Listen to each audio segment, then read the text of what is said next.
Halo semua, kembali lagi channel Metodologi. Di video kali ini kami akan share ya bagaimana cara kami memilih VPS yang bagus untuk production ya. Jadi untuk digunakan sehari-hari untuk di level production. Nah, ada 10 plus ya faktor penting yang sudah kami catat dan juga nanti kami akan share ya PowerPoint-nya pada teman-teman. Kalau teman-teman mau nanti tulis saya di kolom komentar kira-kira mau di-share atau enggak PowerPoint-nya. Nanti teman-teman tulis di kolom komentar. Yang pertama, kita itu faktor pentingnya adalah memilih CPU ya, CPU yang generasi terbaru dan juga CPU clock-nya itu yang tinggi. Ini salah satu contohnya adalah CPU kami ini menggunakan AMD Ryzen 9 7950X dengan CPU clock 4,5 GHz. Nah, di VPS lokal itu ada beberapa provider yang menggunakan CPU AMD ya, generasi terbaru. Salah satunya ada Nevacloud ya. Nevacloud ini menggunakan AMD EPYC Milan. Lalu ada Warna Host menggunakan AMD EPYC ROM, AMD Ryzen 9. Jadi ada beberapa varian AMD di Nevacloud ya, di Warna Host. Selanjutnya di Bisnet ya. Bisnet itu produk yang baru yang akan keluar launching di Agustus 2024 ini. Itu juga sudah menggunakan AMD Genoa dan performanya juga bagus. Nah, selanjutnya selain CPU kita juga fokus ya mencari provider VPS yang sudah menggunakan NVMe supaya kecepatan I/O read random write-nya itu sangat bagus. Biasanya di atas 500 megabit per second ya. Di sini sudah menggunakan NVMe salah satu contohnya ya. Dan kalau yang teman-teman cari yang lebih tinggi ya di atas 1 giga itu ada di Nevacloud ya, itu sampai dengan 2 sampai 3. Jadi 1 sampai 3 itu rentan situ. Yang kedua itu Warna Host ya, itu juga NVMe-nya bagus. Nah, juga pastikan sudah pakai RAID 10 gitu, RAID 10. Jangan pakai VPS yang masih RAID 0 atau RAID 1 gitu. Karena ketika nanti ada satu disk yang rusak maka bisa down itu VPS-nya. Tapi kalau udah pakai RAID 10 udah aman. Di lokal itu banyak ya yang udah pakai RAID 10, ada ID Cloud Host, Nevacloud, Warna Host, Bisnet, Herza, Jetorbit itu sudah pakai. Yang selanjutnya masalah CPU steal. Untuk melihat CPU steal secara real time, teman-teman bisa pakai command vmstat stripw spasi 11 ini intervalnya 1 second ya, 1 detik. Semakin kecil nilai CPU steal maka semakin bagus. Nah, di sini sebelah kanan ini ada ST ya, CPU stealnya itu 0. Itu bagus. Nah, untuk CPU steal ini kami sangat merekomendasikan teman-teman itu menginstal aplikasi tools monitoring VPS ya untuk melihat CPU stealnya secara berkala. Jadi pada jam-jam berapa aja nanti teman-teman bisa lihat gitu. Kalau CPU-nya stealnya itu tinggi di atas 50%, teman-teman bisa komplain ke provider VPS-nya untuk dipindah ke node lain gitu. Karena udah pasti nanti performa dari aplikasi yang teman-teman deploy di VPS tersebut terganggu kalau CPU stealnya itu udah di atas 50%.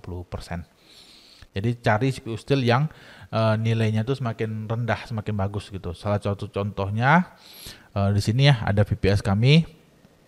Teman-teman bisa perhatikan ya, di sini stealnya itu 0. Ini nggak ada steal sama sekali, 0. Nah ini VPS-nya bagus, jadi tidak ada dia CPU stealnya. Oke, selanjutnya kita masuk ke pembahasan I/O wait.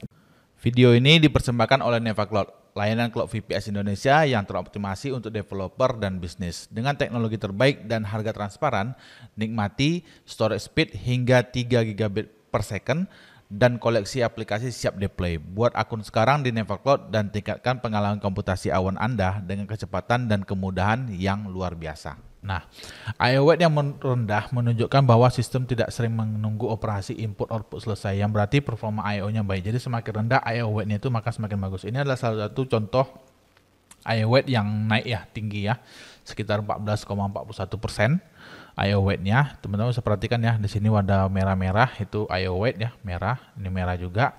Nah, setelah kita komplain ke providernya itu langsung bagus. Jadi kalau teman-teman itu mau komplain ke provider, kami sangat merekomendasikan teman-teman itu punya supply data monitoring. Salah satunya seperti ini ya. Jadi kita enak tuh ngomong ke providernya. Ini jam sekian I/O wait-nya sering naik, sering gangguan, VPS jadi lemot. Datanya mana? Teman-teman kasih supply datanya. Ini menggunakan Hatrix tool ya. Jadi kalau teman-teman cari tool monitoring VPS yang gratis, yang setupnya gampang, itu pakai Hytrix tool aja. Oke, selanjutnya masalah bandwidth internasional jangan terlalu kecil. Ini sering kita alami ya, kalau kita berlangganan provider lokal itu ada yang share bandwidthnya itu 40 Mbps saja gitu. Kalau bisa teman-teman carilah yang gede gitu, di atas 70 atau 100 Mbps. Nah, di lokal itu yang gede, paling gede itu ada Biznet GeoCloud. Itu gede, dan juga ada Warnahost, ada juga Nevacloud. Itu bandwidth internetnya gede-gede. Nah, di sini salah satu contoh screenshot ya, speed test bandwidth internasional yang kami lakukan di VPS kami. Untuk speed testnya ke Singapura ya, itu dapat 5,7 gigabit per second, downloadnya dapat 6 gigabit per second ya. Untuk Jakarta itu 4,4, downloadnya 7,3. Jadi ini performa bandwidthnya itu nggak perlu diragukan lagi, udah pasti bagus VPS yang ini. Oke. Lalu faktor latensi. Nah, kalau latensi ini teman-teman cari ya yang rendah, kalau bisa ping ke IP VPS itu di bawah 100 ms. Dan juga route hop-nya itu yang pendek, semakin pendek maka semakin bagus. Sebagai contoh ini tracer route-nya itu kan 10 hop ya, ada 10 hop. Nah, kalau bisa dapat lebih rendah, lebih pendek lagi, itu semakin bagus performanya. Misalnya kalau teman-teman itu pernah pakai OVH ya, OVH itu kan ada data center Singapura. Itu kalau teman-teman pernah pakai Telkom dan akses ke OVH itu teman-teman tahu latensinya itu jelek dan juga hopnya itu muter-muter gitu. Jadi dari Indonesia kita diarahkan ke Hong Kong, dari Hong Kong baru ke US, dari US balik lagi ke Singapura, dari Singapura nanti balik lagi baru nanti ke Indonesia. Dan itu udah bolak-baliknya tuh, sehingga hopnya tuh jelek sekali kalau diakses dari Telkom. Tapi kalau teman-teman pakai OVH dan diakses dari Biznet, internet Biznet ya, Biznet Home itu bagus, nggak ada masalah. Cuman dia problemnya ke Telkom aja. Selanjutnya cari provider VPS lokal atau ya lokal ya yang sudah menggunakan Telkom Ebal. Ini sangat penting ya, karena kalau nanti di jam-jam sibuk biasanya kalau provider VPS-nya tidak ada Telkom Ebalnya, itu akan terganggu, latensinya bisa naik, bisa ratusan, nggak stabil gitu, naik turun lah. Nah, tapi semenjak kami menggunakan provider lokal yang udah ada Telkom Ebalnya, itu kami nggak ada masalah lagi di jam-jam sibuk pun ketika diakses melalui jaringan internet IndiHome ataupun Telkom itu normal. Nah, ini ada beberapa rekomendasi ya provider lokal yang sudah menggunakan Telkom Ebal. Pertama ada Nevacloud, yang kedua ada Warnahost, yang ketiga ada Herza, ada iDCloud Host, ada Biznet GeoCloud, dan juga ada Awan Data. Nanti teman-teman bisa pilih provider-provider lokal yang cocok untuk teman-teman ya. Silahkan teman-teman pilih. Di sini lalu selanjutnya masalah data center dekat dengan visitor. Jadi kalau visitornya itu website kita itu atau aplikasi kita itu Indonesia, teman-teman itu sangat rekomendasikan deploy di data center Jakarta ataupun Surabaya ataupun Singapura, di 3 lokasi ini. Tapi kalau misalnya teman-teman itu VPS-nya itu tidak memungkinkan di deploy di Jakarta, Surabaya ataupun Singapura, teman-teman mau deploy di tekanlah misalnya di Jerman misalnya.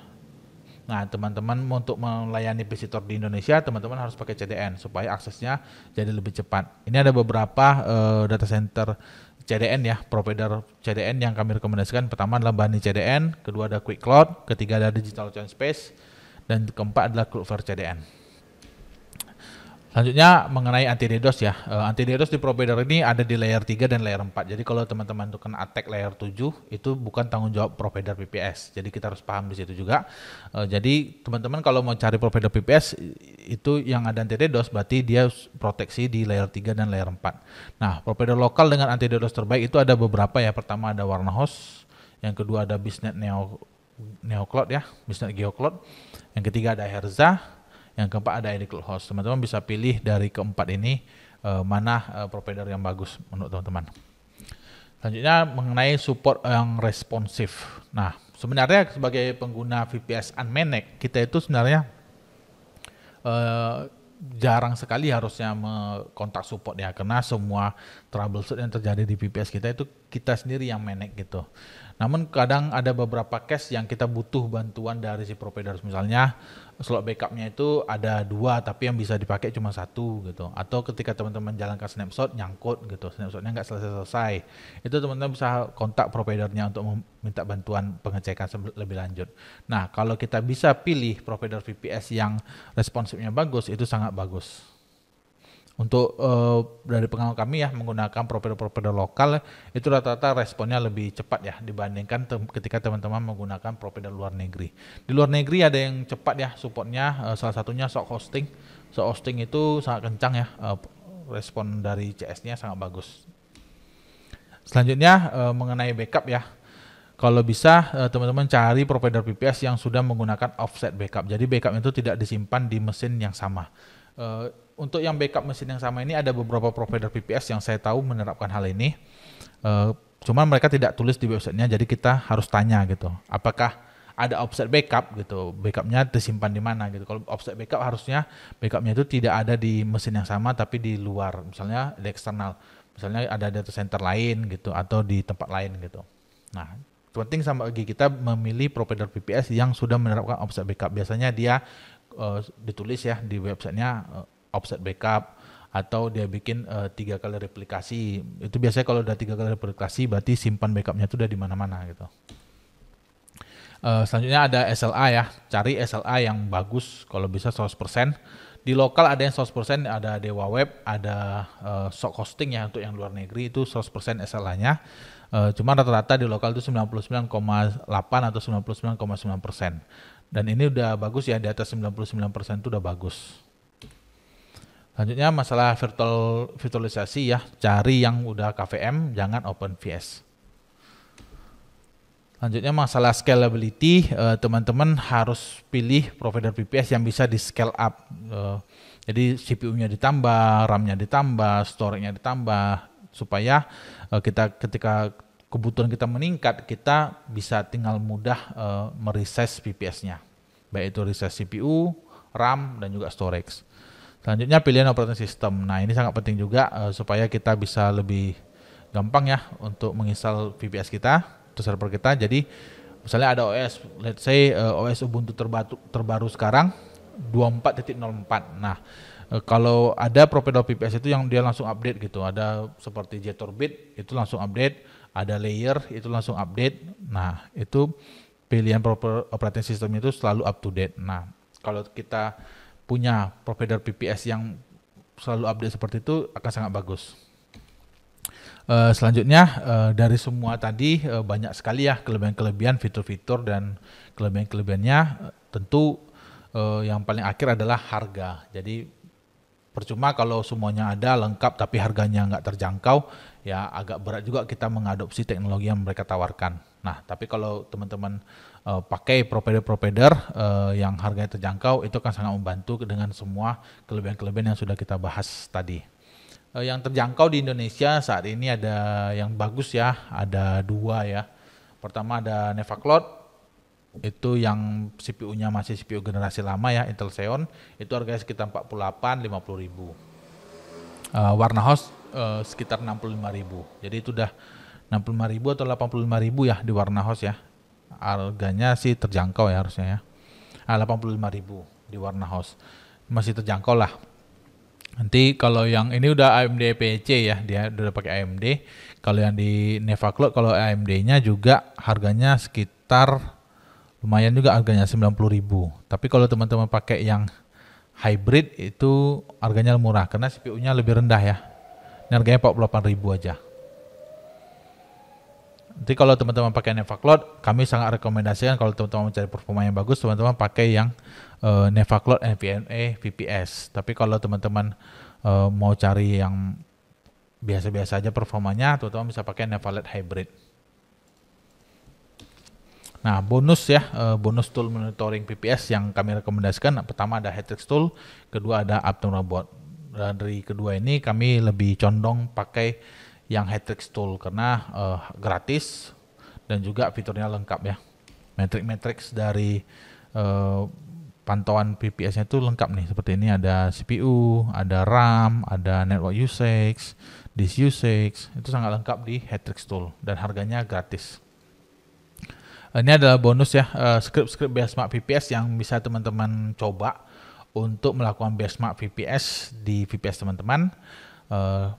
Sehingga teman-teman bisa tahu nih performa VPS-nya itu gimana gitu. Dan jangan lupa teman-teman lakukan juga monitoring secara berkala menggunakan tools monitoring VPS yang menurut teman-teman sangat lengkap dan bagus ya, dan sangat cocok untuk kebutuhan teman-teman, itu bisa teman-teman gunakan. Nah, kalau dari kami yang kami rekomendasikan ada Headtricks Tool dan Uptime Robot. Nanti teman-teman bisa pilih mau pakai yang mana atau ada alternatif lain yang bagus. Oke, demikian videonya mengenai cara pro mencari VPS. Semoga dengan adanya video ini akan sangat membantu teman-teman dalam memilih VPS yang bagus, sehingga teman-teman tidak kecewa ketika teman-teman salah memilih VPS. Nanti buat teman-teman yang mau download PowerPoint-nya, itu tulis di kolom komentar. Kalau banyak yang minta, nanti akan kami share di kolom komentar.